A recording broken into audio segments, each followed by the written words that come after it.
¿Alguna vez has sentido que, aunque lees la Biblia, hay algo más profundo que se te escapa, como si existiera un mensaje escondido entre las palabras que todavía no has descubierto? ¿Y si te dijera que el libro de Mateo guarda secretos espirituales y tan profundos que podrían transformar por completo la forma en que ves tu vida y tu relación con Dios? Un mensaje que pocos conocen, pero que está esperando ser revelado para aquellos dispuestos a buscarlo con un corazón humilde y una fe sincera. El Evangelio de Mateo no es solo un registro de la vida de Jesús. Es un mapa lleno de códigos divinos que apuntan a verdades espirituales capaces de romper cadenas, sanar heridas y abrir puertas que parecían cerradas para siempre. Es más que historia, es una guía práctica de transformación. Imagina por un momento cómo sería tu vida si entendieras por completo lo que Jesús intentó enseñarnos a través de las parábolas, los milagros y sus instrucciones a los discípulos. Mateo revela no solo cómo vivir como ciudadanos del reino de los cielos, sino también cómo traer ese reino a la tierra. Pero aquí está lo más importante. No basta con leer el texto superficialmente, porque hay detalles en estas palabras que contienen el poder de transformar incluso las circunstancias más oscuras. Este video no es casualidad. Si estás aquí, es porque Dios tiene algo que decirte a través del libro de Mateo. Puede ser una respuesta que llevas buscando, una confirmación que necesitas, o incluso un llamado a tomar una decisión que cambiará tu destino. Lo que aprenderás hoy puede ser exactamente lo que tu corazón necesita para encontrar dirección, paz y propósito. En los próximos minutos descubrirás lecciones que no solo fortalecerán tu fe, sino que también te revelarán herramientas espirituales para enfrentar los desafíos de la vida. Mateo nos habla de fe inquebrantable, de una confianza radical en Dios y de una obediencia que trae frutos abundantes. Y hay un mensaje particular en este evangelio que solo los más atentos y perseverantes logran captar. Antes de comenzar con este estudio profundo, quiero que escribas en los comentarios "Paz en Cristo" como una declaración de fe y compromiso con este mensaje. Al hacerlo, estás diciendo: Señor, estoy listo para escuchar tu voz en este momento. También te animo a dar me gusta a este video y compartirlo, porque quizás alguien que está sufriendo necesita escuchar este mensaje y tú puedes ser el instrumento que Dios utilice para llegar a su corazón. ¿Sabías que muchas personas han encontrado en este canal un refugio espiritual porque no tienen acceso a una iglesia cercana? Es por eso que tu participación es tan importante. No se trata solo de un video, se trata de ser parte de una comunidad que busca a Dios con todo el corazón. Así que te animo a suscribirte y activar las notificaciones, porque hay mensajes que Dios quiere darte y que no querrás perderte. Hoy vamos a explorar juntos un secreto del libro de Mateo que puede ser la clave para desbloquear una bendición en tu vida. Y te prometo que la penúltima enseñanza que compartiré en este estudio tiene el poder de abrir puertas que quizás creías cerradas. ¿Estás listo para descubrir lo que Dios tiene preparado para ti?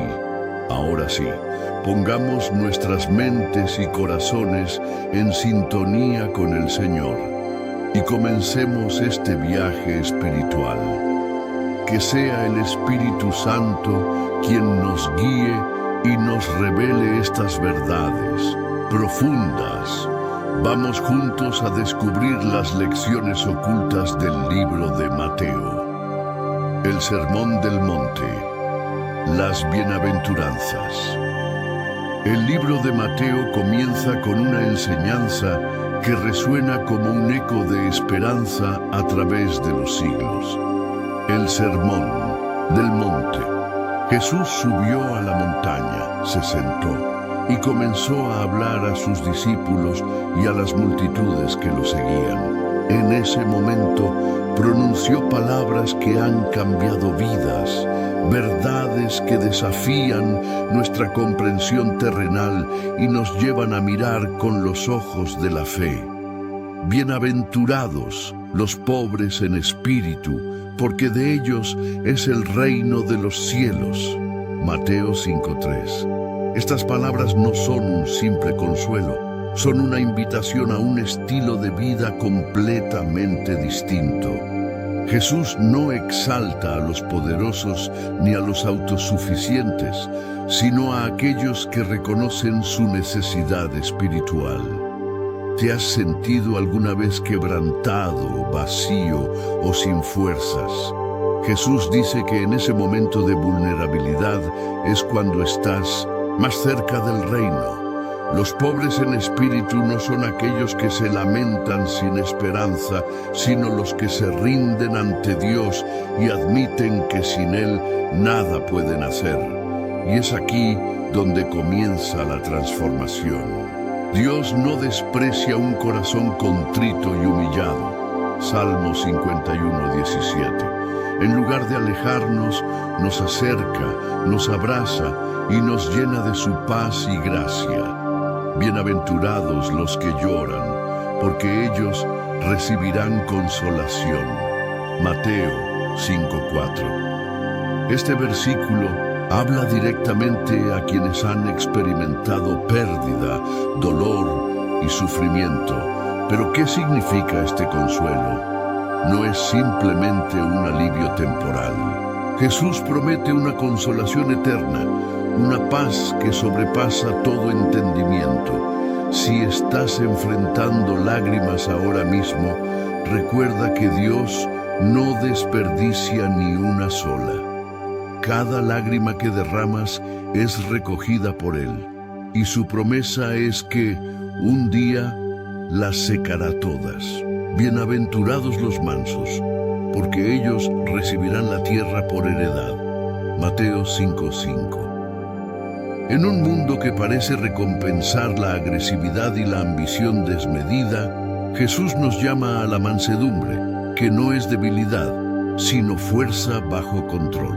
Los mansos son aquellos que confían en Dios para defender su causa, en lugar de buscar venganza o justicia por sus propias manos. Ser manso significa someter nuestras luchas al Señor, confiando en que Él peleará nuestras batallas. Cada una de las bienaventuranzas es un pilar de vida para quienes buscan el reino. Pero no son solo promesas futuras, son una realidad que podemos comenzar a experimentar aquí y ahora. Cuando reconocemos nuestra pobreza espiritual, Dios nos llena con su presencia. Cuando lloramos, Él nos consuela. Y cuando somos mansos, su justicia prevalece. Jesús cierra este bloque de enseñanza con un desafío. Bienaventurados los que tienen hambre y sed de justicia, porque ellos serán saciados. Mateo 5:6. Esta es una invitación a no conformarnos, a no quedarnos en la mediocridad espiritual. Si tienes hambre de Dios, Él promete saciarte. Pero esa hambre requiere acción, buscar su rostro, meditar en su palabra y vivir conforme a sus principios. Piensa en tu propia vida. ¿En qué áreas necesitas reconocer tu pobreza espiritual? ¿Dónde estás buscando consuelo? ¿Estás dispuesto a entregar tus luchas al Señor y practicar la mansedumbre? Estas bienaventuranzas no son solo palabras bonitas, son un llamado a vivir de manera contracultural. a ser luz en medio de la oscuridad, a reflejar el corazón de Cristo. Así como Jesús habló estas palabras en la montaña, hoy el Espíritu Santo las trae a tu corazón. Es un recordatorio de que, aunque las circunstancias de este mundo sean duras, el reino de los cielos está al alcance de quienes lo buscan con sinceridad.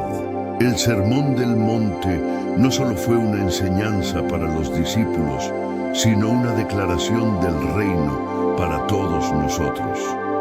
Una invitación a vivir bajo principios divinos que trascienden cualquier desafío terrenal. ¿Estás listo para aplicar estas bienaventuranzas a tu vida?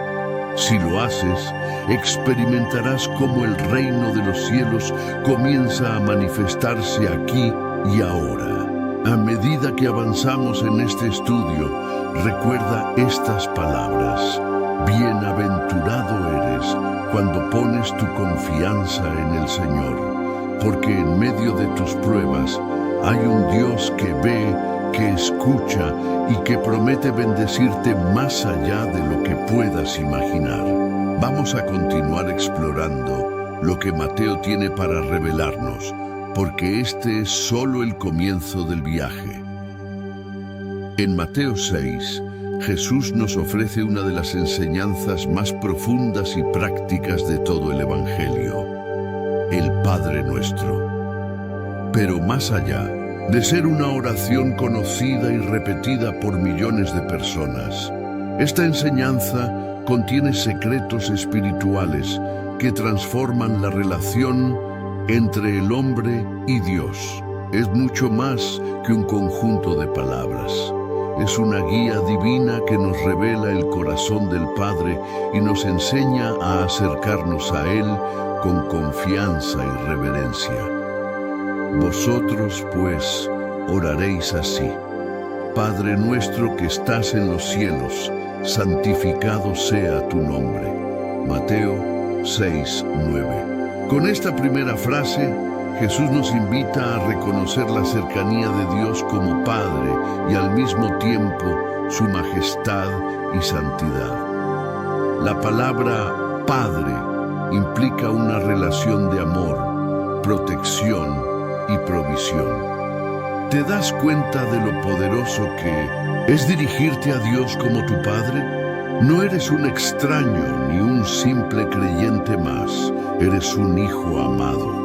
Y al declarar su santidad, nos posicionamos con humildad, reconociendo que su nombre está por encima de todo. Venga tu reino, hágase tu voluntad, como en el cielo, así también en la tierra. Mateo 6:10.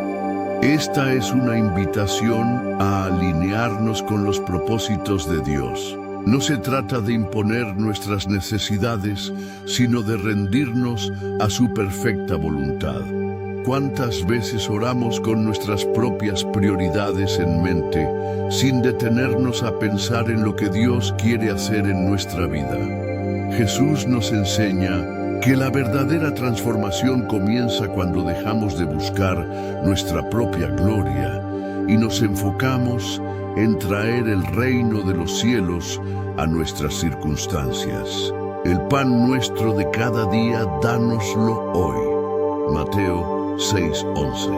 Aquí Jesús nos recuerda que Dios es nuestro proveedor. Él conoce nuestras necesidades antes de que se las pidamos, pero quiere que confiemos en su provisión diaria.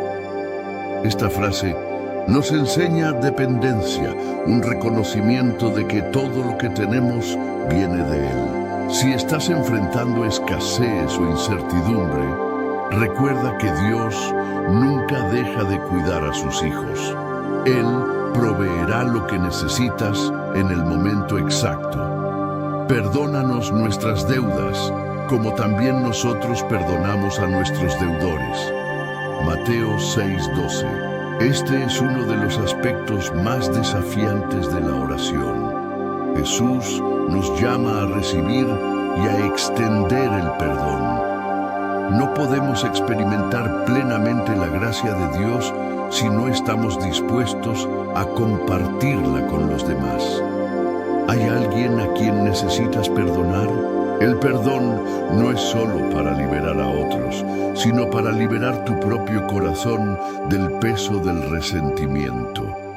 No nos metas en tentación, mas líbranos del mal. Mateo 6:13. Aquí Jesús reconoce nuestra fragilidad humana y nos enseña a depender de Dios para mantenernos firmes frente a las pruebas y el pecado. Vivimos en un mundo lleno de tentaciones, pero esta petición nos asegura que no estamos solos en nuestras luchas. Dios promete darnos la fuerza para resistir y la protección contra las acechanzas del enemigo. Cada frase del Padre Nuestro está diseñada para renovar nuestra mente, transformar nuestro corazón y fortalecer nuestra relación con Dios. Es un recordatorio de que no estamos solos, que nuestro Padre Celestial está atento a nuestras oraciones y dispuesto a responder conforme a su perfecta voluntad. Pero aquí está el verdadero secreto. Esta oración no es solo para recitar, sino para vivir. Cada palabra nos invita a examinar nuestra relación con Dios, con los demás y con nosotros mismos. ¿Estamos santificando su nombre con nuestras acciones? ¿Estamos buscando su reino en lugar del nuestro? ¿Confiamos en su provisión? Extendemos el perdón. Cuando entiendes la profundidad del Padre Nuestro, tu vida de oración cambia. Deja de ser una obligación religiosa y se convierte en un diálogo sincero con el Padre, un espacio donde encuentras paz, dirección y fortaleza para cada día. Jesús nos dio este modelo de oración no solo para repetirlo mecánicamente, sino para meditar en cada palabra y aplicarla a nuestras vidas. En tus momentos de oración, tómate el tiempo de reflexionar en cada frase. Deja que el Espíritu Santo te revele nuevas verdades y te guíe a una relación más íntima con Dios. El Padre Nuestro no es solo una oración, es una puerta hacia la presencia de Dios, una herramienta para vivir en comunión con Él y experimentar su reino en la tierra. Si comienzas a vivir esta oración, descubrirás que tu vida espiritual tomará un nuevo rumbo, uno lleno de propósito, paz y poder. Este es solo uno de los tesoros escondidos en el Evangelio de Mateo. A medida que continuamos este viaje, veremos cómo Jesús nos enseña a vivir como ciudadanos del reino, con principios que pueden transformar cada área de nuestra vida. ¿Estás listo para profundizar aún más en su palabra? Vamos juntos, porque hay más secretos esperando ser revelados. Las bienaventuranzas, el camino hacia la verdadera felicidad. En el capítulo 5 del libro de Mateo, Jesús comienza el Sermón del Monte con un mensaje que redefine completamente lo que significa ser bendecido. Conocemos estas enseñanzas como las bienaventuranzas y aunque a menudo se citan, sus verdades profundas a veces se pasan por alto. Estas palabras no solo ofrecen consuelo, sino que también revelan un camino radical hacia la verdadera felicidad y el propósito en la vida cristiana. Bienaventurados los pobres en espíritu, porque de ellos es el reino de los cielos. Mateo 5:3. Jesús comienza llamando benditos a los pobres en espíritu, aquellos que reconocen su necesidad de Dios. Este es el primer paso hacia una vida transformada. darnos cuenta de que no podemos hacerlo solos, de que necesitamos la gracia y la misericordia de Dios en cada aspecto de nuestra existencia. Este reconocimiento no es una señal de debilidad, sino de fortaleza espiritual, porque nos abre las puertas del reino. Bienaventurados los que lloran, porque ellos recibirán consolación. Mateo 5:4. Aquí Jesús nos enseña que nuestras lágrimas no son en vano. El llanto por nuestras luchas, pérdidas y el pecado del mundo nos conecta con el corazón compasivo de Dios. Él promete consolar a quienes sufren, no quitando necesariamente el dolor de inmediato, sino llenando su corazón con su paz y esperanza. Si estás pasando por una temporada de lágrimas, recuerda que Dios está cerca de los quebrantados de corazón. Bienaventurados los mansos, porque ellos recibirán la tierra por heredad. Mateo 5:5. En un mundo que glorifica la fuerza y la agresión, Jesús destaca la mansedumbre como una virtud poderosa. Ser manso no significa ser débil, significa tener el control bajo la guía del Espíritu Santo.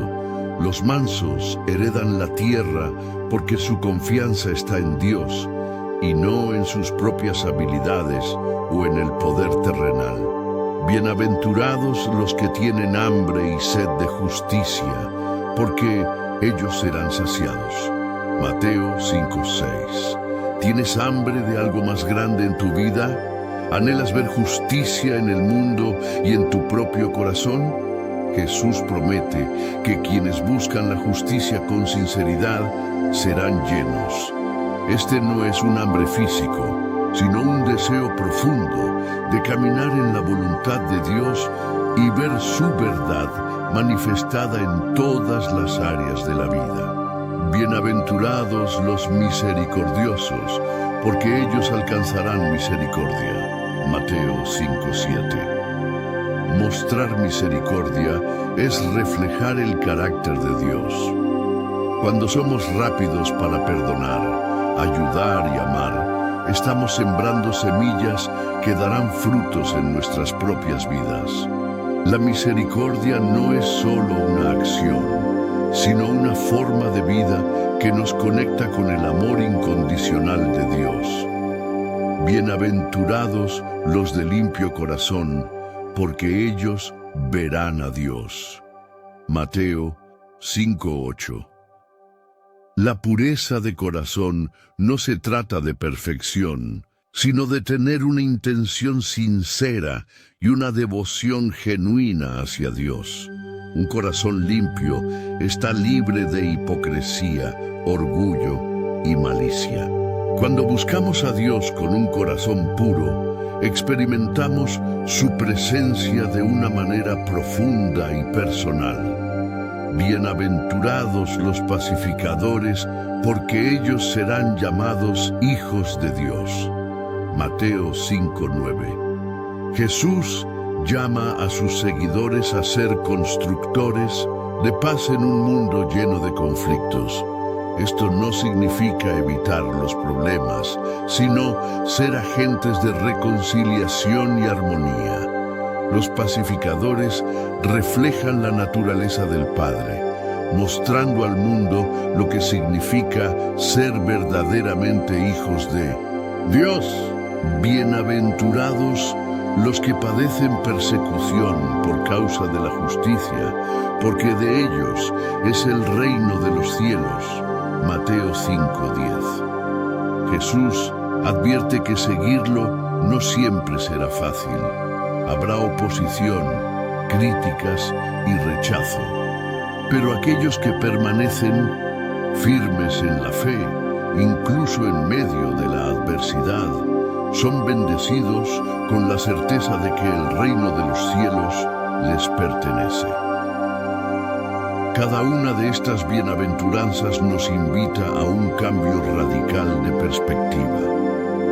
nos desafían a ver nuestras circunstancias no como obstáculos, sino como oportunidades para experimentar la gracia de Dios de maneras inesperadas. La verdadera felicidad no se encuentra en las riquezas, el poder o la comodidad, sino en vivir según los principios del reino. Cuando reflexionas sobre las bienaventuranzas, comienzas a entender que Jesús no solo está describiendo cómo deberíamos vivir, sino también cómo Él vivió. Cada una de estas bendiciones refleja su carácter y su misión. Al imitarlas, nos acercamos más a Él y nos convertimos en testigos vivos de su amor en el mundo. Estas lecciones no son fáciles de aplicar, pero el Espíritu Santo nos capacita para caminar en ellas. A medida que abrazamos estas verdades, nuestra perspectiva cambia, nuestras prioridades se transforman y nuestras vidas comienzan a brillar con la luz de Cristo. Las bienaventuranzas no solo nos enseñan cómo vivir, sino también cómo esperar. Son un recordatorio de que nuestra recompensa no siempre será inmediata, pero será eterna. ¿Estás dispuesto a adoptar este camino de bendición? Es un llamado a vivir con propósito, sabiendo que cada paso que tomas en fe tiene un impacto eterno. El Sermón del Monte, la justicia que excede a la de los fariseos. En Mateo 5, 17, 48, Jesús se adentra profundamente en lo que significa vivir una vida justa, estableciendo un estándar que a primera vista parece imposible de alcanzar. En el Sermón del Monte, Él no solo reafirma la ley, sino que también la lleva a un nivel más alto, revelando su verdadero propósito: transformar el corazón, no solo regular el comportamiento exterior. Jesús comienza aclarando su misión. No penséis que he venido para abrogar la ley o los profetas. No he venido para abrogar, sino para cumplir. Mateo 5:17. Esta declaración es crucial porque, en lugar de descartar la ley, Jesús muestra cómo cada uno de sus aspectos apunta hacia Él y encuentra su cumplimiento en su vida, muerte y resurrección. Esto significa que para vivir en justicia debemos mirarlo a Él como nuestro ejemplo y guía. Una de las enseñanzas más impactantes de este pasaje es cuando Jesús dice: porque os digo que si vuestra justicia no fuere mayor que la de los escribas y fariseos, no entraréis en el reino de los cielos. Mateo 5:20. En ese tiempo, los fariseos eran considerados el estándar máximo de religiosidad. Cumplían con cada detalle de la ley, al menos exteriormente. Pero Jesús va más allá, mostrando que la verdadera justicia no se trata solo de acciones externas, sino de las motivaciones internas y del estado del corazón. Por ejemplo, en Mateo 5, 21, 22, Jesús habla sobre el asesinato. Oísteis que fue dicho a los antiguos: no matarás, y cualquiera que matare será culpable de juicio. Pero yo os digo que cualquiera que se enoje contra su hermano será culpable de juicio. Con estas palabras, Jesús nos lleva a examinar no solo nuestras acciones, sino también nuestras actitudes. Tal vez nunca hemos quitado una vida, pero ¿cuántas veces hemos albergado enojo, resentimiento o desprecio en nuestro corazón? Para Jesús, esto es igualmente serio, porque los pensamientos y sentimientos negativos son la raíz de los actos pecaminosos. Del mismo modo, Jesús aborda el tema del adulterio. Oísteis que fue dicho: no cometerás adulterio. Pero yo os digo que cualquiera que mira a una mujer para codiciarla, ya adulteró con ella en su corazón. Mateo 5, 27, 28. Esta enseñanza desafía profundamente nuestra cultura actual, que a menudo trivializa o justifica el pecado en la mente y el corazón. Jesús nos llama a un nivel más alto de pureza, uno que comienza desde el interior y no se limita a la apariencia externa. Otro aspecto poderoso de este pasaje es la enseñanza sobre el amor a los enemigos. Oísteis que fue dicho, amarás a tu prójimo y odiarás a tu enemigo, pero yo os digo, amad a vuestros enemigos, bendecid a los que os maldicen, haced bien a los que os aborrecen, y orad por los que os ultrajan y os persiguen. Mateo 5, 43, 44. Este mandato parece radical porque va en contra de nuestra naturaleza humana. Sin embargo, al practicar este tipo de amor, reflejamos el carácter de nuestro Padre Celestial, quien hace salir su sol sobre malos y buenos y que hace llover sobre justos e injustos. Mateo 5:45. Cada una de estas enseñanzas revela que Jesús no está interesado en una mera conformidad externa con la ley. Él quiere un cambio total de corazón que transforme nuestra manera de vivir, pensar y relacionarnos con los demás. La justicia, que excede a la de los fariseos, no es algo que podamos lograr por nuestra cuenta. Necesitamos la gracia de Dios y la obra del Espíritu Santo en nosotros para vivir de acuerdo con este estándar elevado. Este llamado a la verdadera justicia también nos muestra nuestra incapacidad de cumplir la ley por nosotros mismos. Nos lleva a reconocer nuestra necesidad de un Salvador. Jesús no solo nos da estas enseñanzas, Él mismo vivió cada una de ellas perfectamente. Cuando miramos a su vida, vemos el modelo perfecto de amor, pureza y obediencia. Y más aún, su sacrificio en la cruz cubre nuestras faltas y nos da acceso a una nueva vida en Él. ¿Cómo aplica esto a nuestras vidas hoy? Estas enseñanzas nos desafían a examinar nuestras propias actitudes y comportamientos. Nos invitan a preguntarnos, ¿estoy viviendo con integridad, no solo en lo que los demás ven, sino también en lo que hay en mi corazón? ¿Estoy amando incluso a aquellos que me han herido? ¿Estoy buscando la pureza en mi mente y mis acciones? Cuando permitimos que estas verdades penetren en lo más profundo de nuestro ser, comenzamos a ver cambios reales en nuestra vida. Las relaciones mejoran, nuestras prioridades se alinean con el corazón de Dios y experimentamos la libertad que viene de vivir en su verdad. El Sermón del Monte nos recuerda que la justicia del reino no es algo que podamos ganar o merecer. Es un regalo que recibimos a través de Cristo.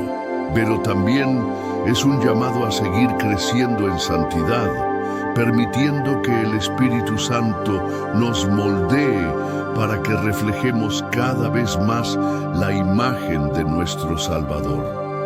¿Estás dispuesto a aceptar este desafío y permitir que estas palabras transformen tu vida desde el interior? La oración del Padre Nuestro, el modelo para acercarnos a Dios. En Mateo 6, 9, 13, Jesús nos entrega una de las enseñanzas más emblemáticas y poderosas de las Escrituras, el Padre Nuestro. Esta oración no es simplemente un conjunto de palabras para recitar, sino un modelo para nuestra vida espiritual y una guía sobre cómo relacionarnos con Dios. En tan solo unos versículos, Jesús revela las prioridades del reino, nuestra dependencia de Dios y nuestra relación con los demás. Jesús introduce esta oración diciendo: vosotros, pues, oraréis así. Con esta declaración deja claro que la oración no es un acto mecánico o repetitivo, sino una comunicación sincera y significativa con nuestro Padre Celestial. Al comenzar con las palabras: Padre nuestro que estás en los cielos, santificado sea tu nombre. Mateo 6:9.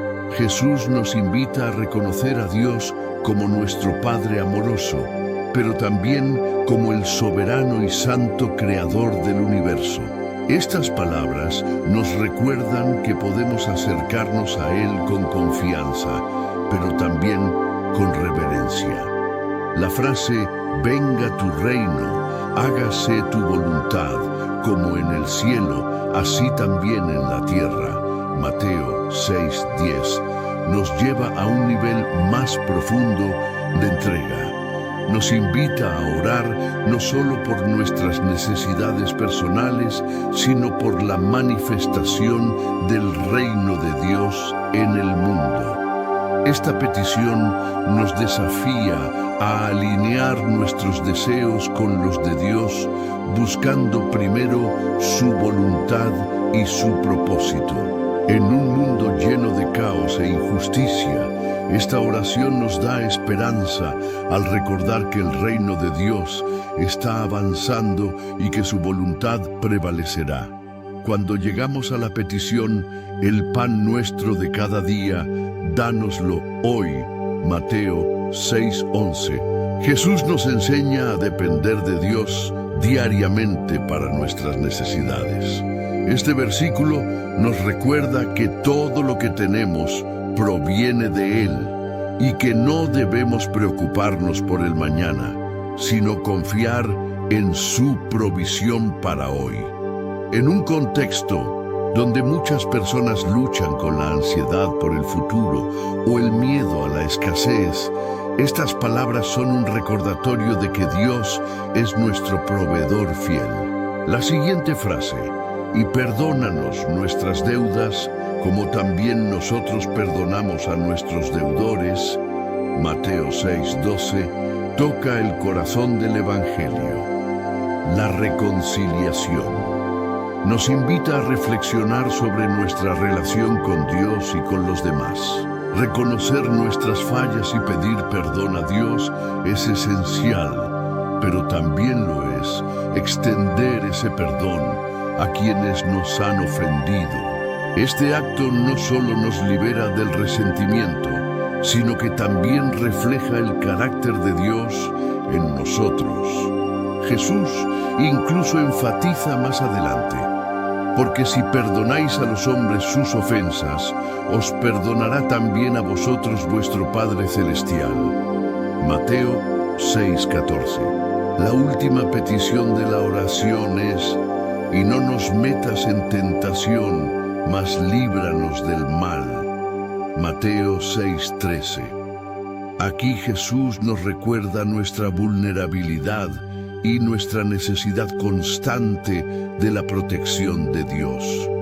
En un mundo lleno de tentaciones y peligros espirituales, esta frase nos enseña a depender de la fuerza de Dios para resistir al enemigo y caminar en santidad.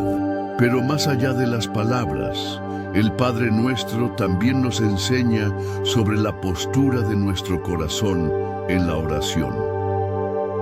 Jesús enfatiza que no debemos orar como los hipócritas que buscan la aprobación de los hombres, ni como los gentiles que creen que serán escuchados por sus muchas palabras. Mateo 6:5-8. En cambio, nos invita a orar con humildad, sinceridad y fe, confiando en que nuestro Padre Celestial sabe lo que necesitamos antes de que se lo pidamos. ¿Cómo puede esta oración transformar nuestra vida? Primero, nos recuerda nuestra identidad como hijos de Dios. No somos huérfanos espirituales. Tenemos un Padre Celestial que nos ama y cuida de nosotros.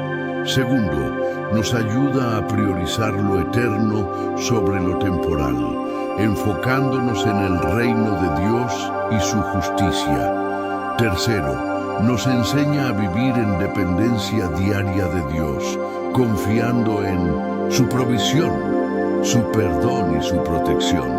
Además, esta oración nos desafía a ser agentes de reconciliación y paz. Nos llama a perdonar como hemos sido perdonados y a buscar el bien de los demás en nuestras oraciones y acciones. Nos recuerda que no estamos solos en nuestra fe. Somos parte de una comunidad que comparte un mismo Padre y un mismo propósito. Al orar el Padre Nuestro, no solo estamos pronunciando palabras sagradas, estamos entrando en una relación más profunda con Dios y permitiendo que su reino transforme nuestra vida. Cada frase de esta oración nos lleva a una reflexión más profunda sobre quién es Dios, quiénes somos en Él y cómo podemos vivir para su gloria. ¿Estás dispuesto a hacer del Padre Nuestro no solo una oración que recitas, sino una forma de vida que transforma tu corazón y tu relación con Dios?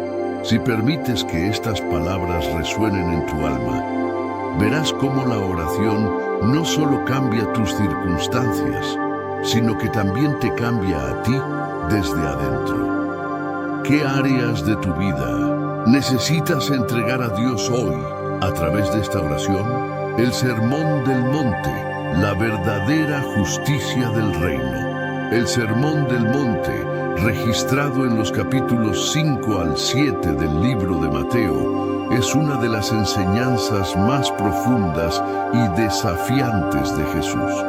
Aquí, el Maestro describe los principios del reino de los cielos, revelando un estándar de justicia que va más allá de las apariencias externas y que transforma el corazón. En este pasaje, Jesús redefine qué significa ser bendecido, justo y verdaderamente fiel a Dios.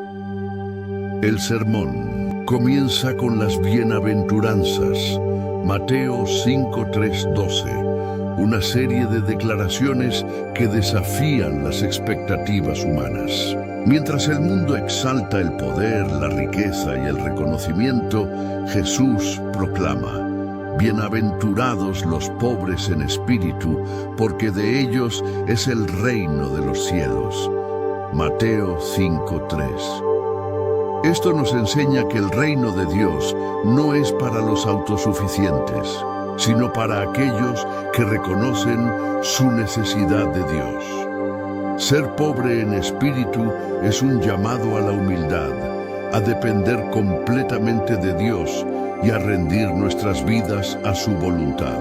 Jesús también dice: bienaventurados los que lloran, porque ellos recibirán consolación. Mateo 5:4. Aquí no se refiere solo al lamento por nuestras propias pérdidas, sino al arrepentimiento y al dolor por el pecado. Este tipo de llanto lleva a la verdadera consolación, pues nos acerca al corazón de Dios y nos abre al consuelo que solo Él puede ofrecer.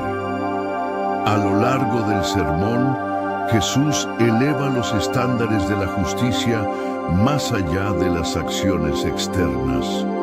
Por ejemplo, en 1900, Mateo 5, 21-22 dice: oísteis que fue dicho a los antiguos: no matarás.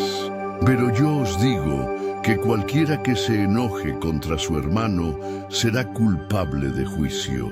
Aquí, Jesús señala que el pecado no comienza con el acto físico, sino con las actitudes del corazón. La ira, el odio y el desprecio son raíces que, si no se tratan, llevan a la destrucción.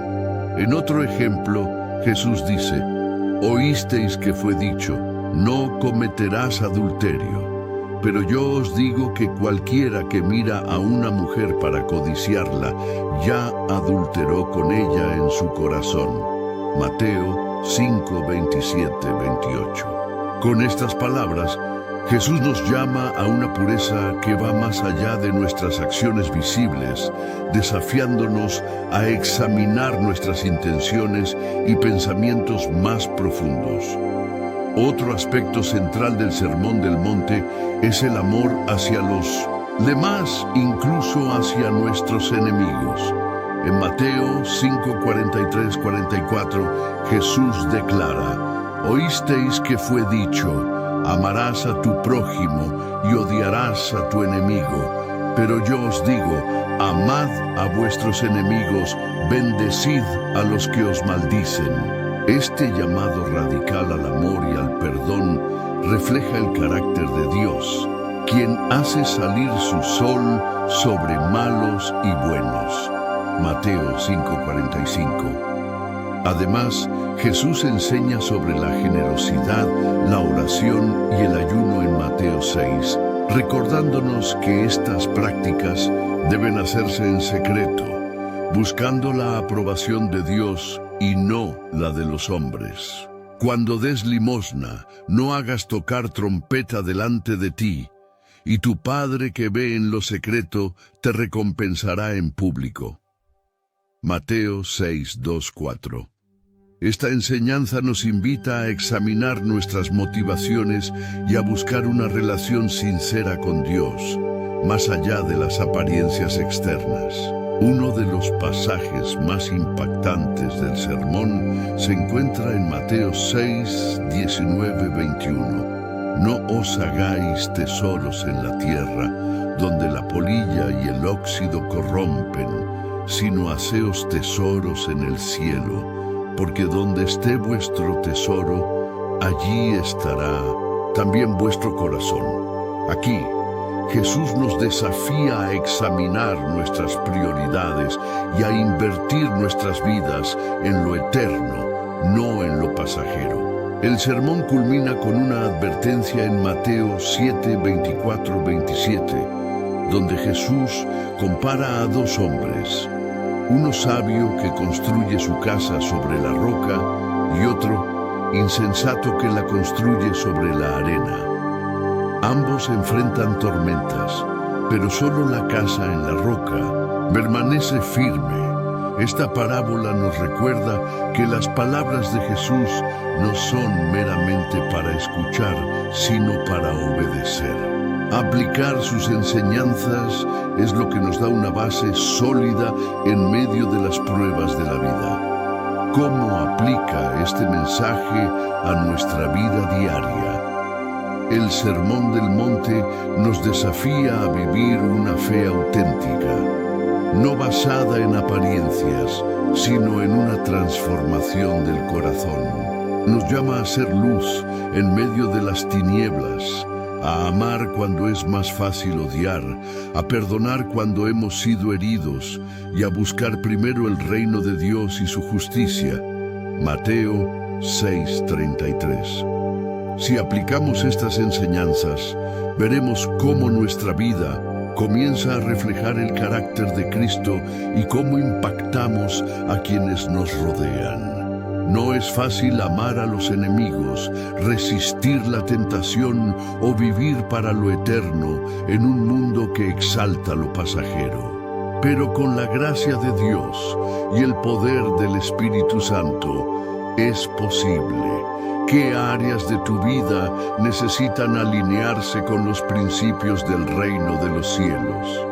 ¿Estás dispuesto a construir tu vida sobre la roca sólida de las enseñanzas de Jesús, permitiendo que Él transforme tu corazón desde adentro hacia afuera? El Sermón del Monte no es solo una serie de mandamientos.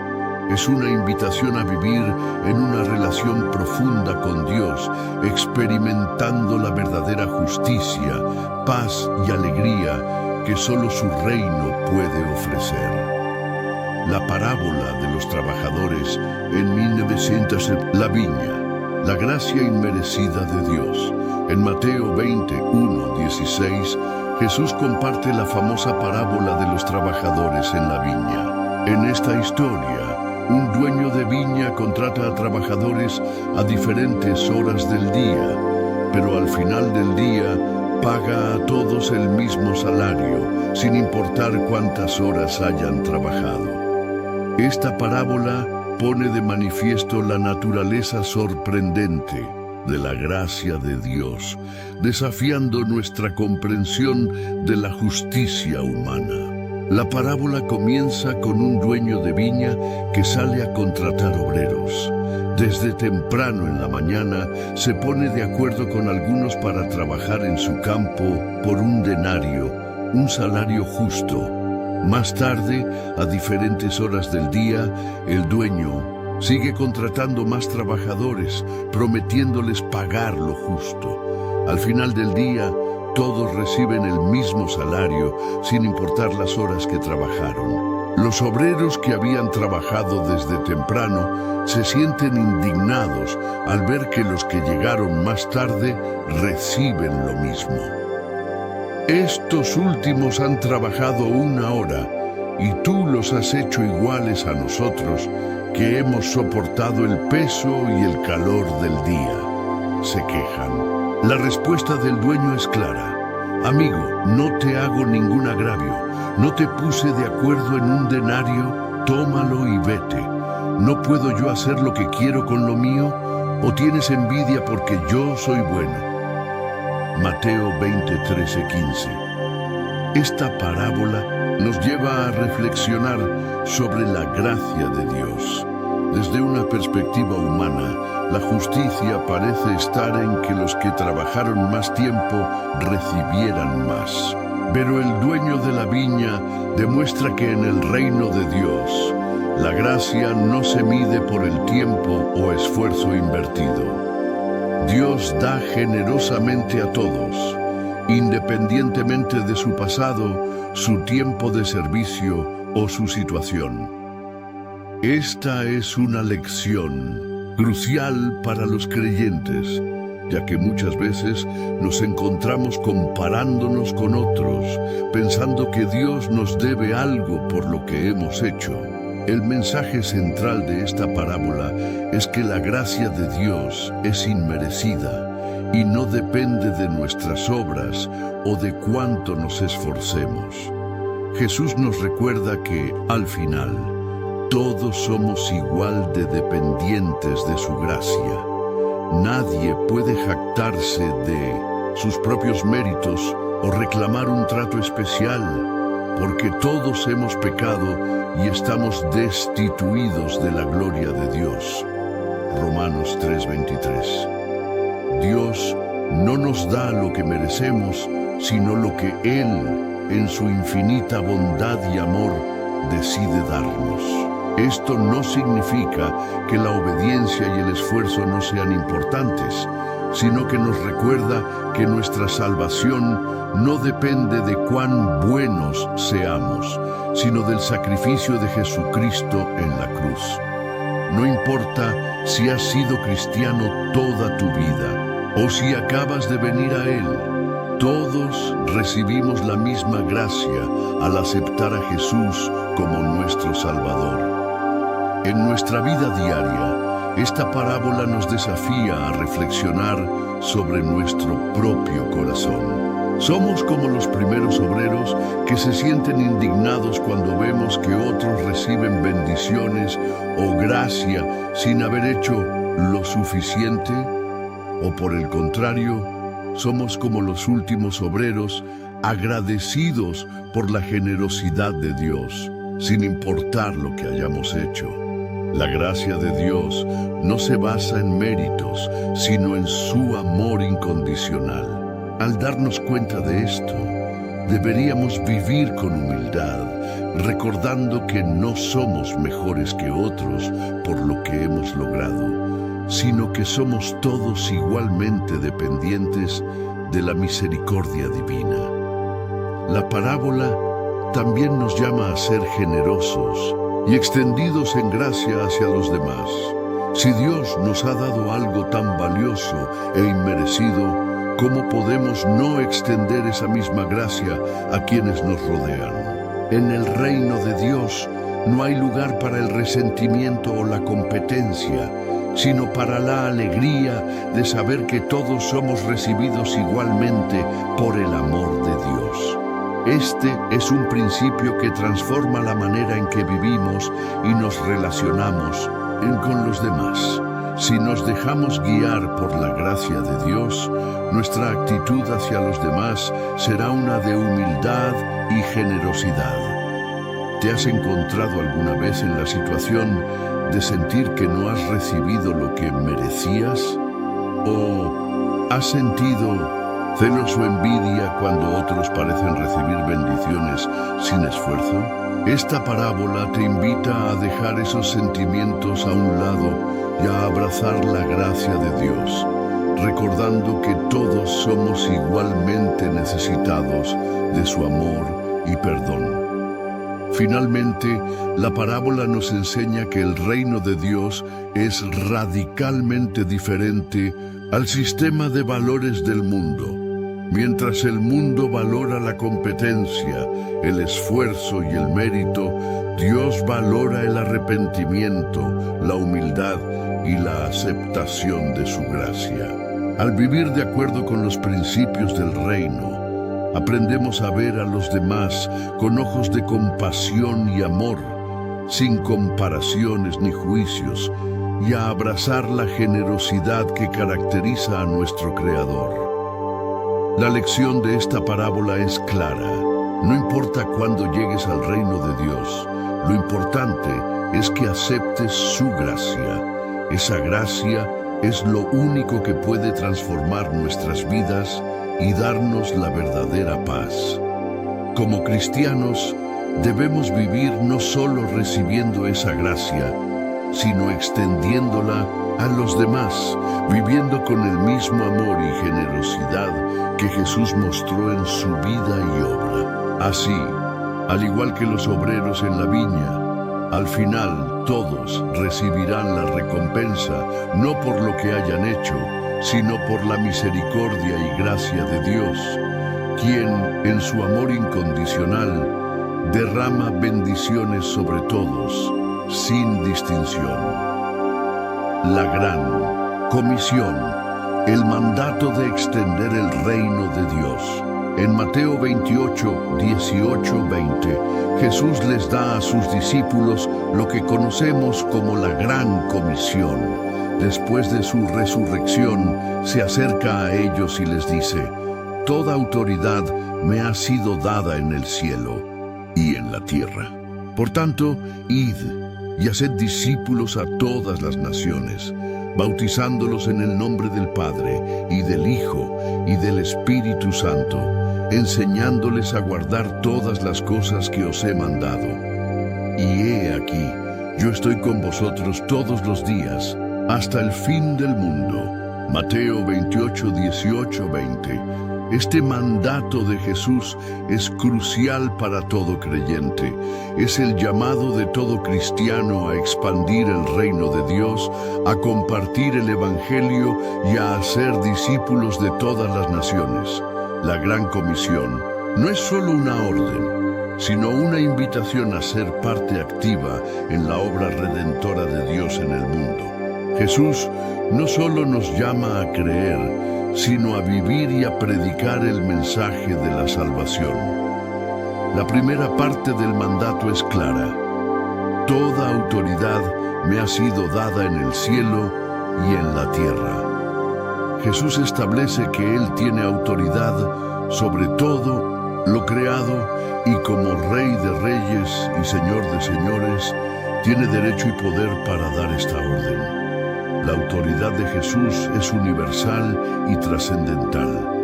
No hay nada que escape a su dominio. Esto nos da la certeza de que el mandato de hacer discípulos no es una sugerencia, sino una orden respaldada por su autoridad absoluta. El mandato es de acción. Id y haced discípulos a todas las naciones. No se trata solo de un llamado para que los cristianos estén cómodos en sus iglesias locales, sino de una invitación a salir, a ir a donde están los perdidos y a compartir la buena nueva de salvación. Jesús nos llama a ir a todas las naciones, a todas las personas, sin importar su cultura, raza o situación. El mensaje de salvación no tiene fronteras y nosotros, como su pueblo, debemos ser los mensajeros de esa gracia. Hacer discípulos implica mucho más que predicar una vez o hablar de Cristo en pocas ocasiones. Significa involucrarse profundamente en la vida de las personas, enseñarles lo que Jesús enseñó, guiarlos en el proceso de crecimiento espiritual y ayudarlos a convertirse en seguidores comprometidos de Cristo. Esto no es solo un acto de evangelismo, sino un acto de discipulado, donde las vidas son transformadas por el poder del Espíritu Santo, bautizándolos en el nombre del Padre y del Hijo y del Espíritu Santo. El bautismo es una señal pública de la fe en Cristo, un acto de obediencia y un símbolo de la identificación con la muerte, sepultura y resurrección de Jesús. Al bautizar, estamos declarando públicamente que nuestra vida ha sido transformada por la gracia de Dios y que hemos decidido seguir a Cristo. Este acto es esencial en el proceso de discipulado, ya que marca el inicio de la nueva vida en Cristo. La tarea no termina con el bautismo. Jesús también nos manda a enseñarles a guardar todas las cosas que os he mandado. El discipulado es un proceso continuo. No basta con que alguien venga a Cristo, sino que debemos enseñarles a vivir conforme a su palabra, a obedecer sus mandamientos, a imitar su vida y a vivir como Él vivió. Esto implica un proceso de crecimiento espiritual, en el que cada creyente es guiado y fortalecido por la comunidad cristiana y el Espíritu Santo. La promesa final de Jesús es la clave para entender todo lo que implica la Gran Comisión. Él nos asegura: y he aquí, yo estoy con vosotros todos los días, hasta el fin del mundo. Este es un recordatorio de que no estamos solos en esta tarea. Jesús está con nosotros, guiándonos, fortaleciendo nuestras vidas, dándonos el poder del Espíritu Santo para cumplir su mandato. La Gran Comisión no es solo un trabajo para hacer, es un llamado para vivir en la presencia continua de Jesús, sabiendo que Él está a nuestro lado en todo momento. Este mandato tiene implicaciones profundas para cada cristiano. Como seguidores de Cristo, no podemos quedarnos indiferentes ante el llamado a ser discípulos. Este no es un mandato opcional, es un mandato divino que requiere una respuesta activa y comprometida.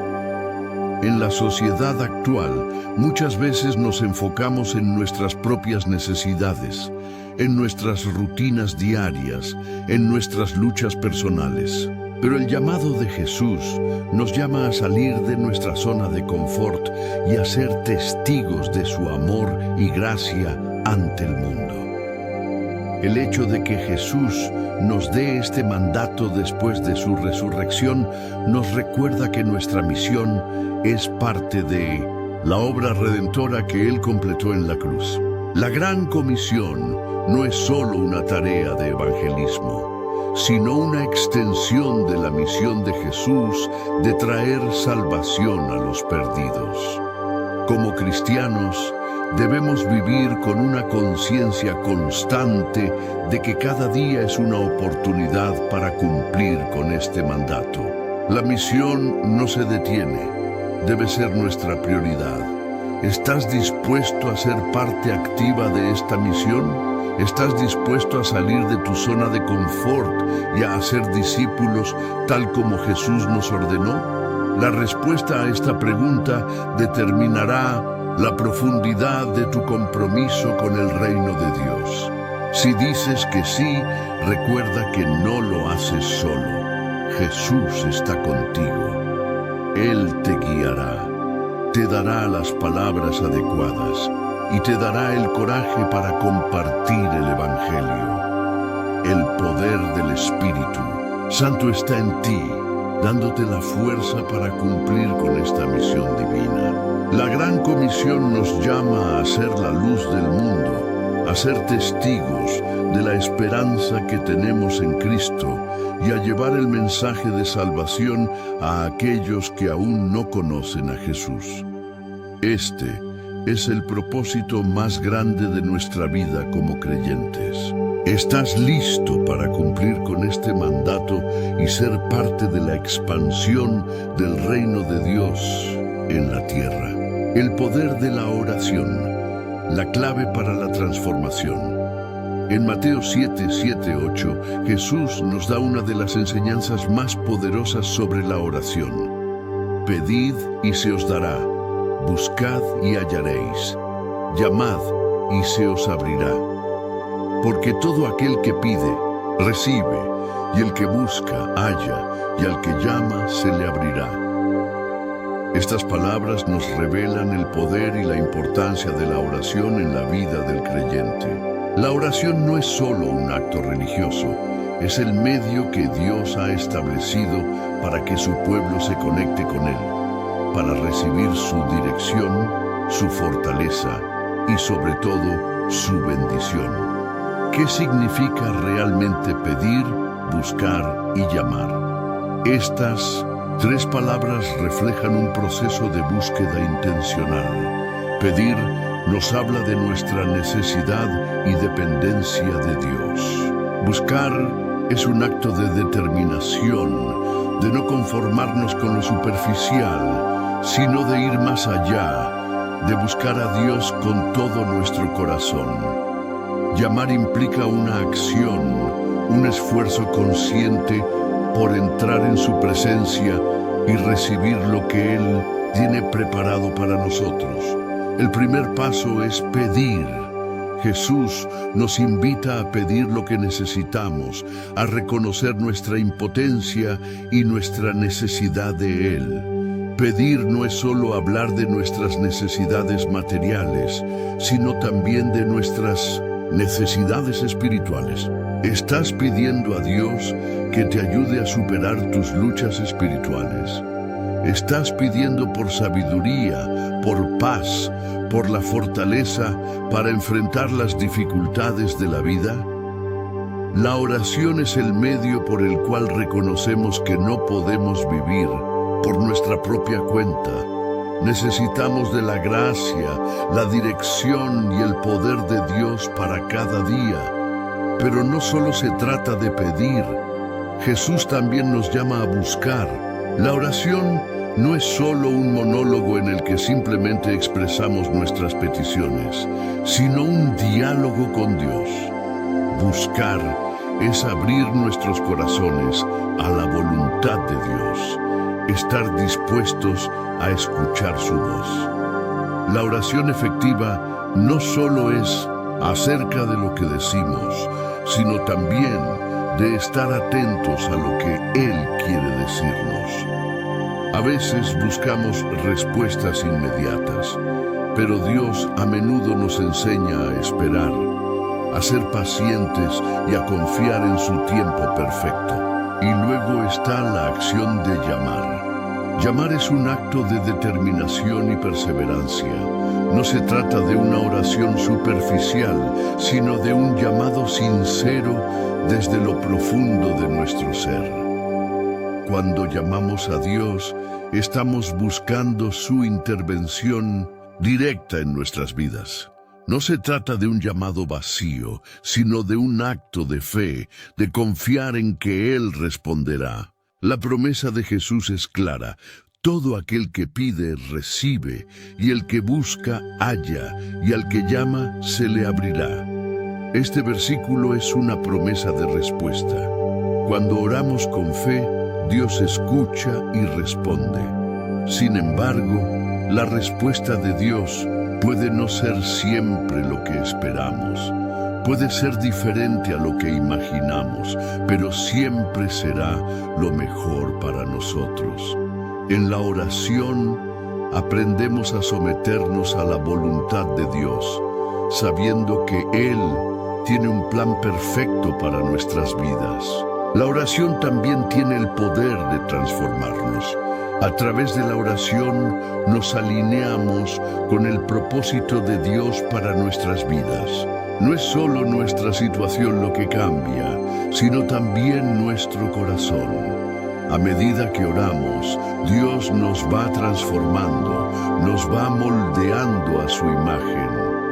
La oración no solo cambia las circunstancias, sino que también nos cambia a nosotros. Nos da paz en medio de la tormenta, nos da sabiduría en medio de la incertidumbre y nos da fortaleza en medio de la debilidad. Es importante recordar que la oración no se trata solo de pedir cosas, sino de buscar una relación más profunda, aún con Dios. Es a través de la oración que nos acercamos más a Él, que profundizamos nuestra conexión con su presencia. La oración nos permite experimentar su paz, su consuelo y su amor de una manera tangible. No importa cuánto tiempo lleves orando o cuántas veces lo hayas hecho, cada vez que te acercas a Dios en oración, Él te recibe con los brazos abiertos. Además, la oración también es el medio a través del cual podemos interceder por otros. Cuando oramos por los demás, estamos participando en la obra de Dios en sus vidas. La intercesión es una forma poderosa de amar a los demás, de traer sus necesidades ante el trono de la gracia de Dios. No hay mayor amor que interceder por aquellos que necesitan un toque divino. Y a través de la oración podemos ser instrumentos de esa transformación. Sin embargo, la oración no es algo que debemos hacer solo cuando estamos en apuros. Jesús nos enseña a orar en todo momento, no solo cuando necesitamos algo, sino para mantener nuestra relación con Dios viva y constante. La oración es una disciplina diaria que nos ayuda a mantener nuestra fe fuerte y nuestra mente centrada en lo que realmente importa. Finalmente, Jesús nos recuerda que Él está siempre dispuesto a escuchar nuestras oraciones. En Mateo 21:22 dice: «Y todo lo que pidáis en oración creyendo, lo recibiréis». La clave es orar con fe. No se trata solo de hablar, sino de creer que Dios puede y quiere responder. La fe en Dios y en su poder es lo que hace que nuestras oraciones sean efectivas. Dios no está lejos. Él está cerca y dispuesto a responder a nuestras oraciones. La oración es una de las herramientas más poderosas que tenemos como creyentes. No es solo un medio para pedir, sino un acto de comunión con Dios. Un espacio donde podemos experimentar su presencia y su poder. A través de la oración podemos cambiar nuestras vidas y las vidas de los demás. La oración no solo transforma nuestras circunstancias, sino que nos transforma a nosotros. ¿Estás dispuesto a buscar a Dios en oración todos los días, a pedirle lo que necesitas, a buscar su voluntad y a llamarlo con fe? La respuesta que recibas será más allá de lo que puedas imaginar. El reino de los cielos, un tesoro invaluable. En Mateo 13:44-46, Jesús compara el reino de los cielos con un tesoro escondido en un campo y con una perla de gran precio. El reino de los cielos es semejante a un tesoro escondido en un campo, el cual un hombre halló y escondió de nuevo, y gozoso por ello, va y vende todo lo que tiene y compra aquel campo. También el reino de los cielos es semejante a un mercader que busca buenas perlas, y hallada una perla preciosa, fue y vendió todo lo que tenía y la compró. ¿Qué significa este tesoro oculto? ¿Qué nos quiere enseñar Jesús sobre el reino de los cielos? El tesoro y la perla representan algo de gran valor, algo que no puede compararse con nada más. El hombre que encuentra el tesoro lo reconoce inmediatamente como algo de incalculable valor y está dispuesto a renunciar a todo lo que tiene para obtenerlo. De la misma manera, el reino de los cielos es tan valioso que merece que sacrifiquemos todo lo demás para alcanzarlo. Lo fascinante de esta parábola es que nos habla de la necesidad de reconocer el valor del reino de Dios y estar dispuestos a sacrificar todo lo que tenemos, incluso lo más querido, para recibirlo. ¿Cómo percibimos el reino de los cielos en nuestras vidas? ¿Lo vemos como un tesoro escondido que vale más que todo lo que poseemos? ¿O tal vez lo hemos tratado como algo trivial, como algo que podemos buscar cuando no tengamos nada más que hacer? El hombre en la parábola no duda ni por un momento en vender todo lo que posee. Su acción refleja una decisión radical. No está negociando con el tesoro, no está buscando una manera de obtenerlo a bajo costo. Está dispuesto a dejar ir todo lo que tiene para ganarlo. Esto nos desafía a considerar nuestra relación con el reino de los cielos. ¿Estamos dispuestos a renunciar a todo lo que el mundo ofrece para ganar lo que es eterno? Este es un desafío profundo, pues muchas veces nos aferramos a las cosas temporales y olvidamos que lo que realmente importa es el reino de Dios. Algunos pueden pensar que se trata solo de lo material, de las riquezas terrenales. Sin embargo, el tesoro de los cielos no es solo una cuestión de posesiones, sino de una relación con Dios, de experimentar su amor, su paz y su presencia. El reino de los cielos está lleno de bendiciones espirituales que no pueden ser compradas con dinero, pero que son mucho más valiosas que cualquier riqueza material. En este sentido, el reino de Dios también es algo que se encuentra en el corazón de cada creyente. Jesús nos invita a buscar primero su reino y su justicia, y todo lo demás será añadido. Esta parábola nos recuerda que el reino de Dios debe ser la prioridad en nuestras vidas. No importa lo que tengamos, lo que podamos lograr o lo que podamos ganar en este mundo. Si no tenemos al reino de Dios, no tenemos nada. De la misma manera, la perla preciosa que el mercader encuentra simboliza una oportunidad única que no se puede dejar pasar. Al igual que el hombre que encuentra el tesoro, el mercader sabe que lo que ha hallado no tiene igual.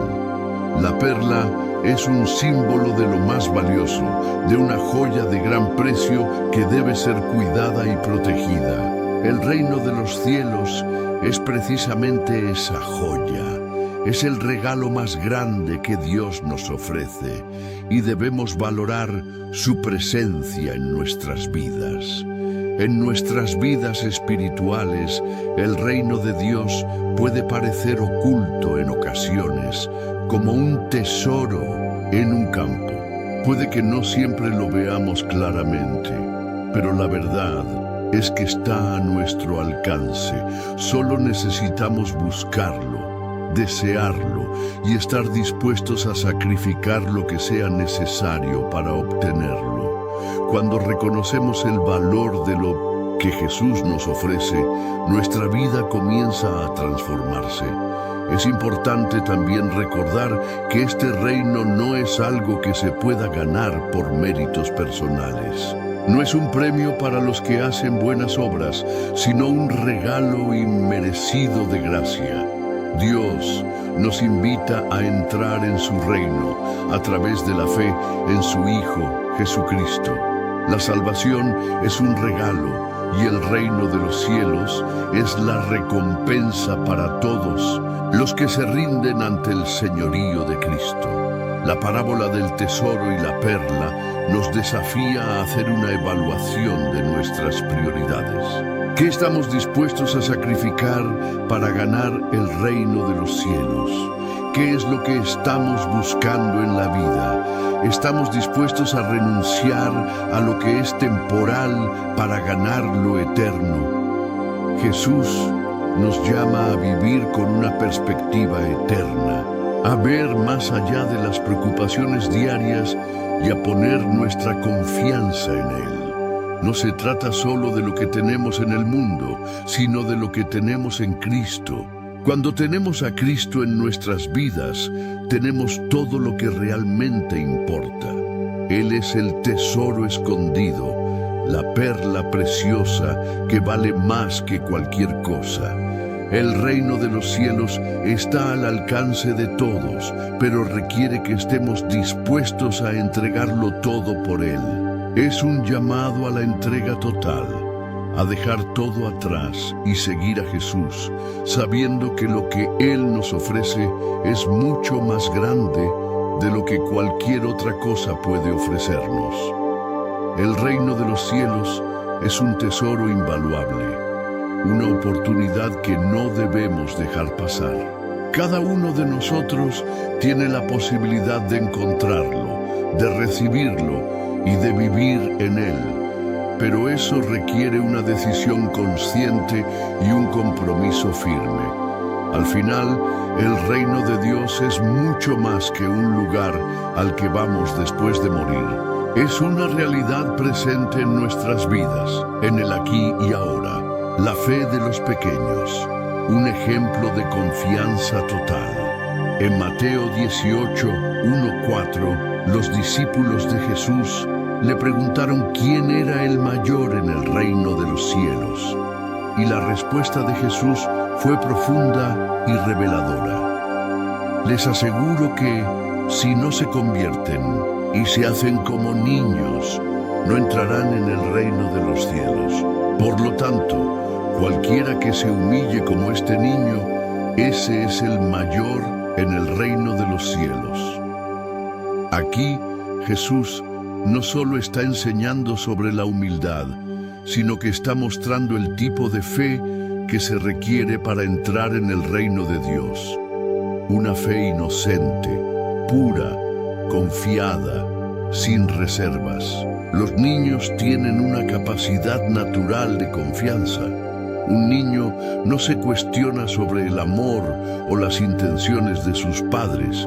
Simplemente cree que están allí para cuidarlo.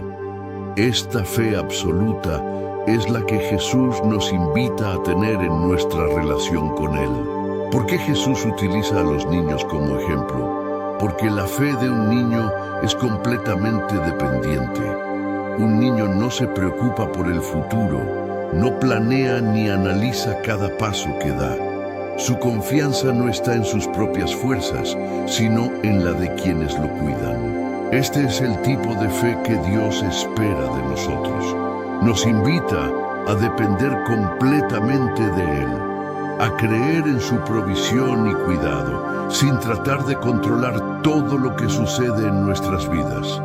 La fe del niño es desinteresada y confiada. Es una fe que no se ve afectada por las dudas o por las circunstancias. En nuestra vida diaria, estamos constantemente rodeados de preocupaciones y temores que nos hacen dudar. Las pruebas y dificultades nos llevan a pensar que necesitamos tener todo bajo control, que debemos luchar por lo que queremos y asegurarnos de que las cosas se resuelvan según nuestra voluntad.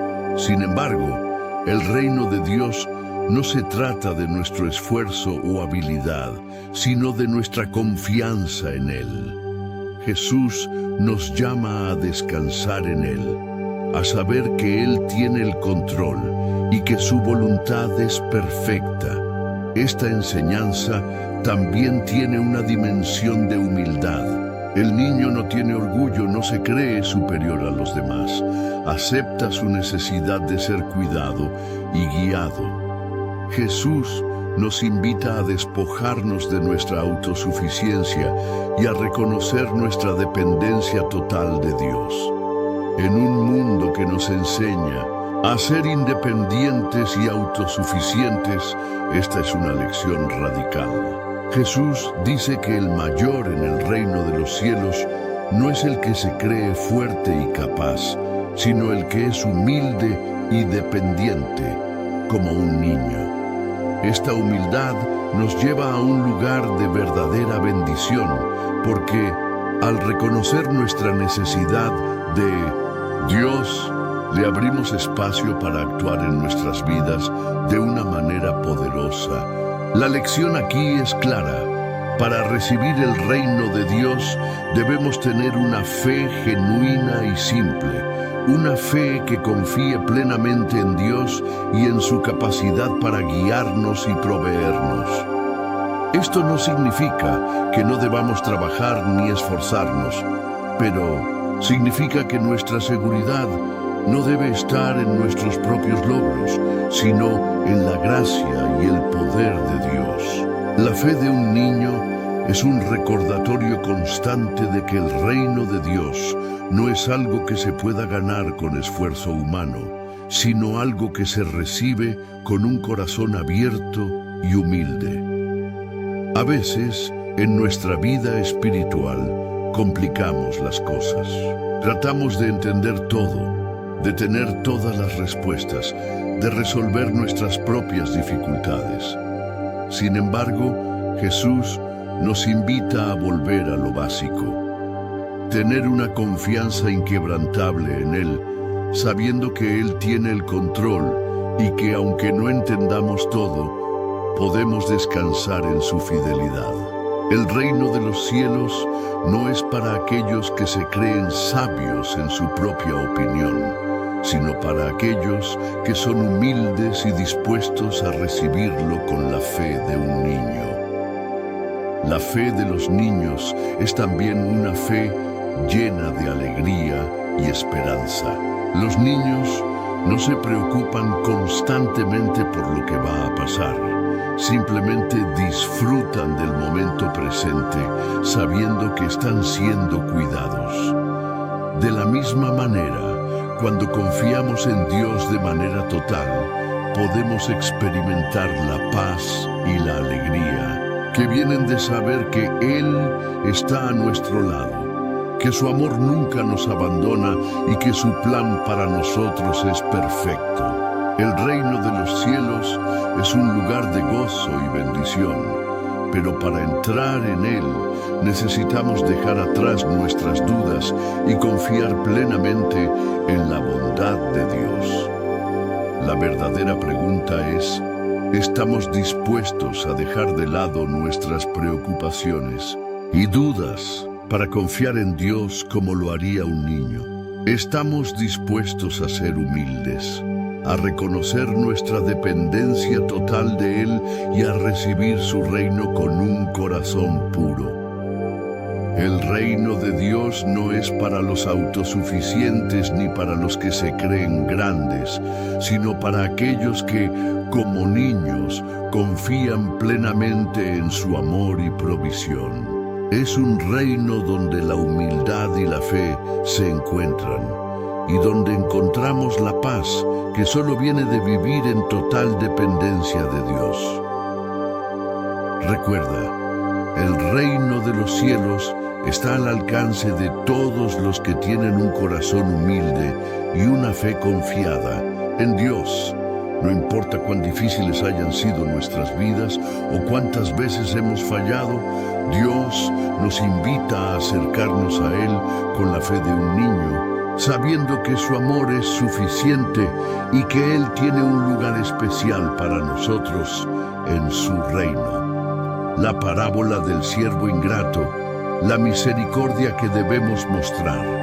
En Mateo 18, 21, 35 encontramos la poderosa parábola del siervo ingrato, una historia que nos desafía a comprender profundamente la magnitud de la misericordia de Dios y cómo debemos reflejarla en nuestras relaciones con los demás. La parábola comienza cuando Pedro, en su búsqueda de entender el perdón, le pregunta a Jesús cuántas veces debe perdonar a su hermano que peca contra él. Pedro sugiere 7 veces, pero Jesús responde de manera inesperada. No te digo hasta 7, sino hasta 70 veces 7. Mateo 18, 22. Jesús, entonces, relata la historia de un rey que decide ajustar cuentas con sus siervos. Un siervo le debía una cantidad imposible de pagar, 1.000.000 de talentos. Este siervo se arrodilla ante el rey y le pide paciencia, prometiendo pagarle todo. Movido a compasión, el rey le perdona la deuda por completo. Sin embargo, al salir, ese mismo siervo encuentra a un compañero que le debe una pequeña cantidad y sin mostrar misericordia, lo agarra por el cuello y lo amenaza con la cárcel. Al enterarse el rey de la falta de misericordia de su siervo, lo llama nuevamente y le recuerda el perdón que él había recibido, lo cual le había sido negado a su compañero. Enfurecido, el rey entrega al siervo a los verdugos hasta que pague toda la deuda. Esta parábola es un claro llamado a la reflexión sobre la misericordia de Dios y sobre cómo debemos replicar esa misma misericordia en nuestras relaciones con los demás. El rey en la parábola representa a Dios, quien, por amor, nos ha perdonado una deuda imposible de saldar, nuestros pecados. El siervo que recibe el perdón de la deuda representa a cada uno de nosotros que hemos recibido la gracia inmerecida de Dios. Pero a menudo somos como el siervo ingrato. Hemos experimentado el perdón de Dios, pero nos cuesta extender esa misma gracia a los demás. La magnitud del perdón de Dios es incalculable. Cada uno de nosotros está en deuda con Él por nuestros pecados, una deuda que no podemos pagar sin importar cuán duro intentemos. Dios, en su infinita misericordia, nos perdona, no porque lo merezcamos, sino porque su amor es más grande que nuestras transgresiones. Al igual que el siervo que recibió el perdón, nosotros hemos sido liberados de una carga que no podíamos llevar. Sin embargo, la parábola nos recuerda que el perdón de Dios no es solo para ser recibido, sino para ser transmitido. Jesús nos llama a perdonar no solo una vez, ni 7 veces, sino 70 veces 7. Es decir, debemos estar dispuestos a perdonar infinitamente, porque Dios nos ha perdonado infinitamente. ¿Cómo podemos ser tan duros de corazón como para no extender esa misericordia a nuestros semejantes? La falta de perdón no solo destruye nuestras relaciones con los demás, sino que también interfiere con nuestra relación con Dios. Jesús nos enseña que el perdón es un acto que libera tanto al que perdona como al que es perdonado. En la vida cotidiana nos encontramos con personas que nos han herido, que nos han hecho daño de alguna forma. La tendencia natural es guardarnos rencor, buscar venganza o simplemente alejarnos de esa persona. Sin embargo, el llamado de Jesús es, claro, perdonar. Perdonar no significa justificar el mal que nos han hecho, ni olvidar lo que ocurrió, sino liberarnos del peso del resentimiento. El perdón es una decisión que hacemos, una decisión que no depende de si la otra persona lo merece, sino de si nosotros estamos dispuestos a imitar a Dios en su misericordia. Perdonar es un acto de humildad. Nos recuerda que a pesar de nuestras propias faltas y debilidades, Dios nos ha perdonado. La parábola nos confronta con nuestra falta de misericordia hacia los demás y nos invita a reflexionar sobre cuánto hemos sido perdonados. Si Dios, que es perfecto, nos ha perdonado una deuda que no podíamos saldar, ¿cómo podemos negar el perdón a aquellos que nos han ofendido? El perdón es una forma de vivir el Evangelio, de reflejar el corazón de Dios en nuestras vidas. Además, el perdón tiene el poder de sanar. Cuando perdonamos, rompemos el ciclo de amargura y odio. Liberamos no solo a la persona que nos ofendió, sino también a nosotros mismos, ya que el rencor solo nos consume por dentro. Al perdonar, dejamos de ser esclavos de la ofensa y elegimos vivir en libertad. Este acto de perdón no solo restaura nuestras relaciones con los demás, sino que también nos acerca más a Dios. Es importante entender que perdonar no significa permitir que otros nos maltraten o nos hagan daño una y otra vez sin consecuencias. El perdón no es sinónimo de permitir el abuso.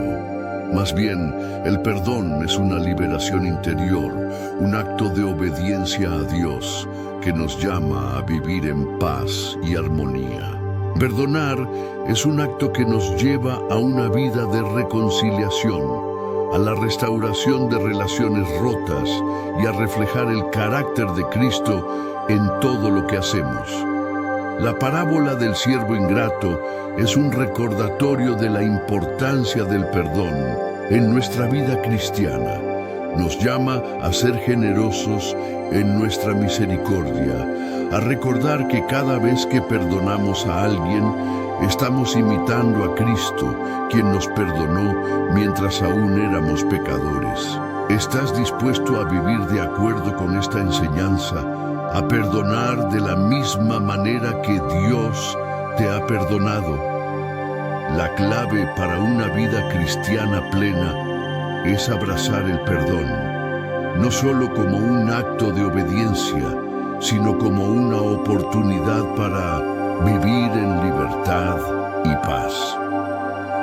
La gran comisión, el llamado a hacer discípulos. En Mateo 28, 16, 20 encontramos lo que muchos consideran el mandato final de Jesús a sus discípulos, una comisión que sigue siendo la piedra angular de la misión de la Iglesia hasta el día de hoy. Después de su resurrección, Jesús se aparece a sus discípulos en un monte en Galilea y les da una misión clara y urgente. Por tanto, id y haced discípulos a todas las naciones, bautizándolos en el nombre del Padre, y del Hijo, y del Espíritu Santo, enseñándoles que guarden todas las cosas que os he mandado. Mateo 28, 19, 20. Este mandato es conocido como la Gran Comisión, y es uno de los pasajes más importantes para comprender el propósito de la vida cristiana.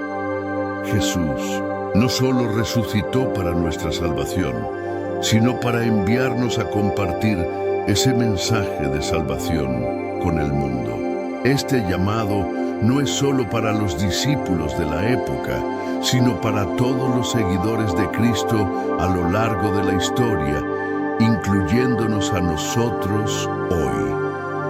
La Gran Comisión nos da una clara responsabilidad: hacer discípulos.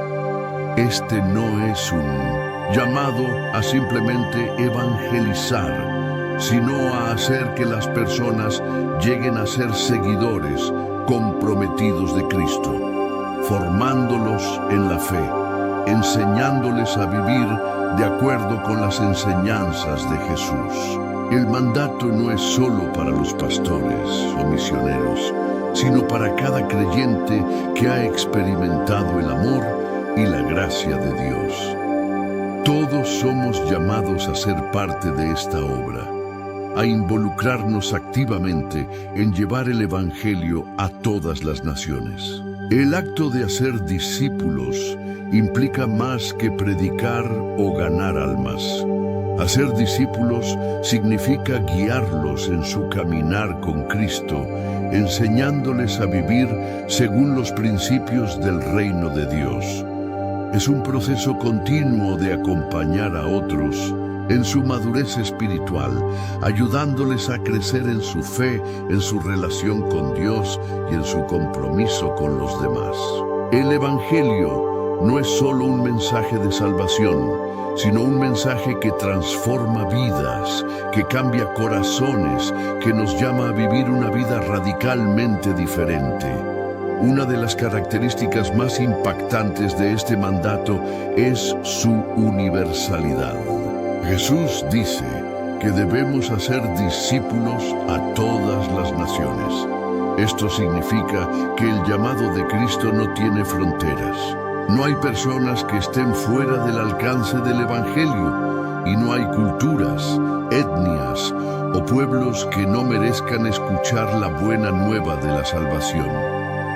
La misión es global, abarca todo el mundo y no se limita a un grupo selecto o a una región específica. Este mandato implica un compromiso profundo.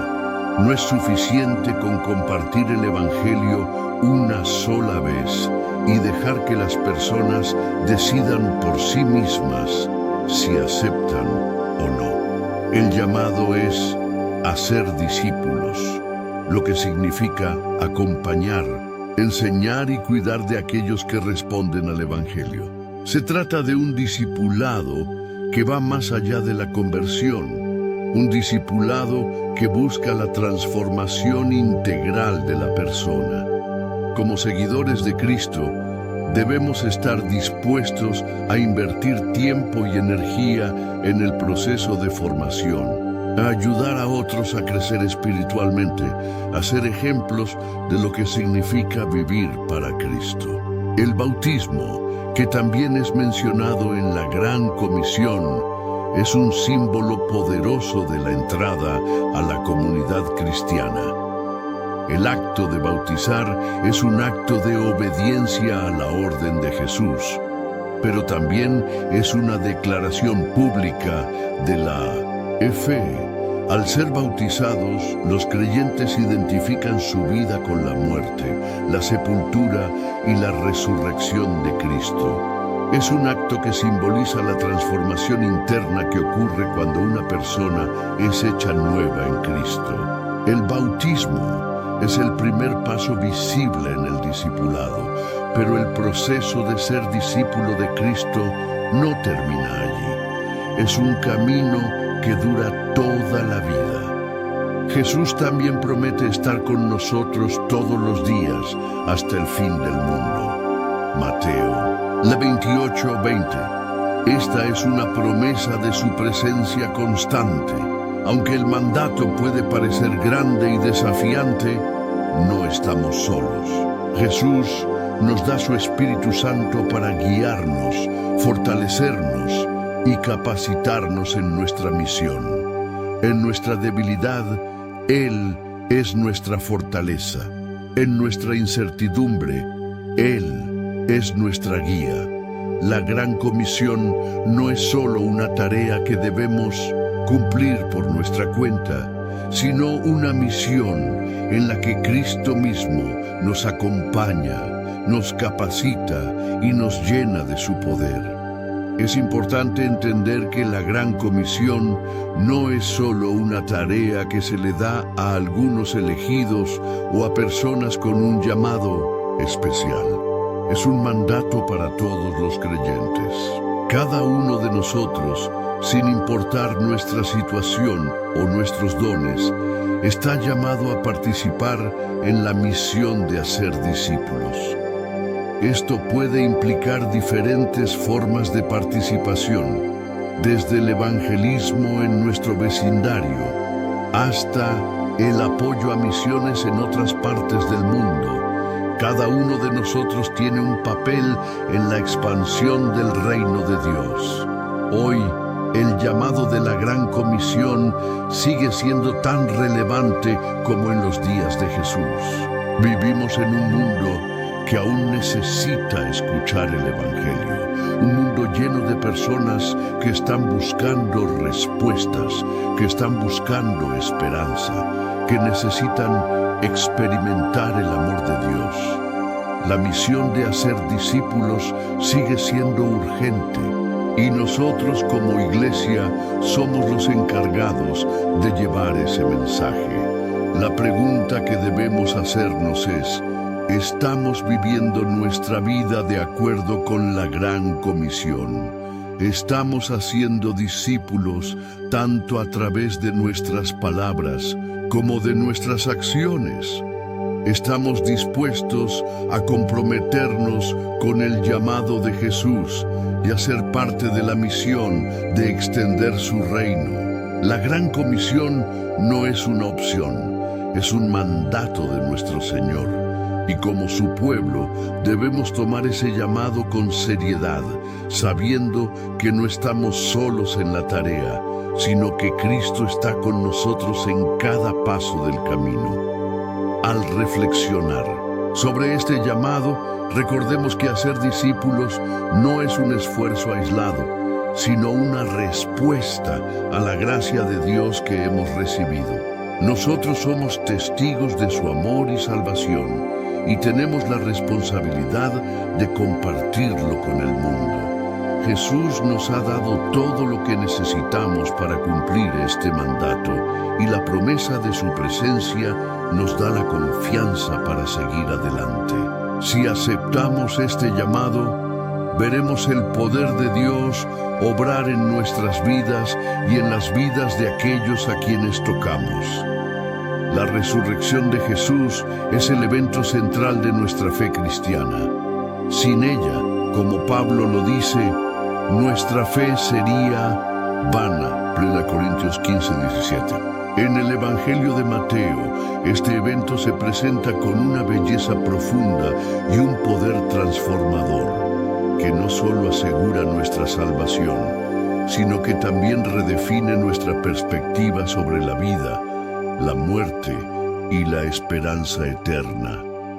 En Mateo 28.1-10 encontramos el relato de la resurrección de Jesús, un pasaje que, más allá de los detalles históricos, nos revela el secreto de la victoria sobre la muerte y el poder de Dios para transformar nuestras vidas. El domingo de resurrección, las mujeres que habían seguido a Jesús, María Magdalena y la otra María, fueron al sepulcro para ver dónde habían enterrado a su maestro. Lo que encuentran es algo totalmente inesperado. La piedra ha sido removida, el cuerpo de Jesús no está allí, y un ángel les anuncia las palabras más gloriosas que jamás hayan sido escuchadas. No está aquí, pues ha resucitado, como dijo. Venid, ved el lugar donde fue puesto. Mateo 28:6. Este momento es el clímax de la obra redentora de Cristo. Su muerte en la cruz, por muy dolorosa que haya sido, no fue el final. La resurrección no solo demuestra su victoria sobre la muerte, sino que también confirma que Él es el Hijo de Dios, el Mesías prometido, el Salvador del mundo. La muerte no pudo retenerlo, el pecado no pudo derrotarlo. El poder de las tinieblas fue quebrantado para siempre. Jesús, al resucitar, ha vencido todo lo que podría separarnos de Dios: el pecado, la muerte y el temor. La resurrección de Jesús también nos ofrece una esperanza inquebrantable.